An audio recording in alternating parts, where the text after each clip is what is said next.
Have you ever wondered why some people seem to effortlessly build fortunes while others struggle just to get by? It's not about luck, and it's not about working harder. It's about understanding a set of hidden rules that govern the flow of money, power, and influence across the globe. These aren't taught in schools. They aren't discussed in the news. They are the invisible architecture of our financial world, known and used by a select few. Money is more than just paper or numbers on a screen. It's a language. And for centuries, the fluent speakers of this language have shaped history, built empires, and directed the course of human civilization. The rest of the world? We've been taught just enough to get by how to earn it, how to spend it, but rarely how to command it. This separation is not an accident. It's by design. The system is built to favor those who understand its mechanics over those who simply participate in it. Today, we pull back the curtain. We will explore the core principles that separate the masters of the financial game from the players. This isn't about get-rich-quick schemes. This is about deep, fundamental knowledge. The first hidden rule is that wealth is not earned. It is engineered. Most people believe the path to wealth is a bigger paycheck. But the truly powerful understand that income is just one small piece of the puzzle. The real engine of wealth creation is control over cash flow. Think of it like this. A powerful river can be a destructive force, or it can be harnessed to power an entire city.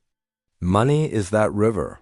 The wealthy don't just stand in the river hoping to catch fish. They build dams, turbines, and irrigation systems. They direct the flow. They build systems where money works for them, generating more money even while they sleep. This is the critical difference between being an employee of the system and being an architect of your own. This leads us to the second rule. Profit is a distraction. Assets are the goal.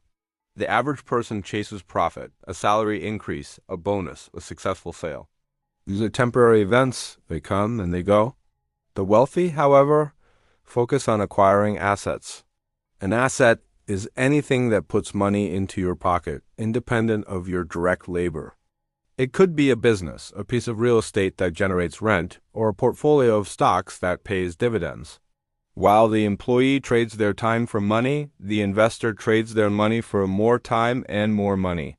This is why a high-earning doctor can still be financially fragile, while a modest business owner with multiple streams of asset-based income can be incredibly secure.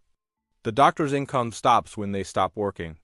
The business owner's assets keep producing. The third hidden rule concerns our own psychology. Money is the most emotional subject in the world, and the financial markets are a battlefield of human feelings. Fear and greed are the two primary weapons used against the uninformed. Fear causes panic selling when the market dips, locking in losses. Greed causes a rush to buy at the peak of a bubble, just before it pops.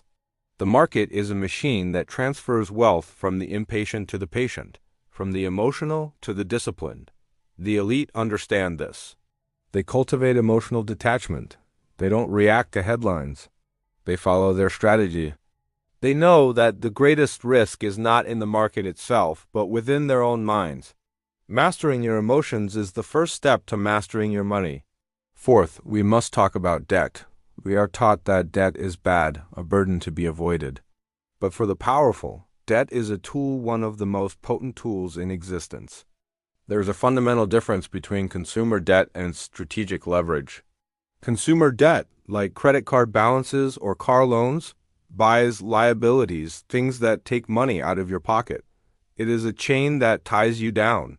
Strategic debt, however, is used to acquire assets. A corporation takes out a loan to build a new factory that will generate profits for decades. A real estate investor uses a mortgage to buy a property whose rental income more than covers the loan payments. They are using other people's money to build their own fortune. They understand that leverage magnifies results for better or for worse. The key is to borrow for assets, not for consumption. The fifth and final rule is that ignorance is expensive. The greatest barrier to financial power is not a lack of capital, it's a lack of knowledge. The financial system is complex, and that complexity is intentional. It creates a barrier to entry, keeping most people out. But in the age of information, ignorance is a choice. Financial literacy is the new literacy. Understanding concepts like compound interest, asset allocation, and risk management is no longer optional. It is essential for survival and prosperity in the 21st century. The system is designed to extract wealth from those who don't understand it and transfer it to those who do. Every fee you don't understand, every investment you make without research, every financial decision driven by emotion, it's a tax on ignorance.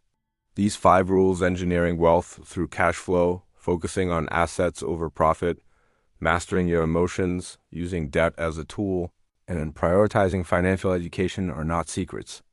They are principles hidden in plain sight, practiced by every successful institution and individual. They are the keys to unlocking the doors of financial control. The world of money operates on a different set of logic than the one we are taught. It doesn't reward hard work in itself. It rewards understanding. It rewards strategy. It rewards control. The question is no longer whether money controls the world. The question is whether you will understand its rules or be ruled by them.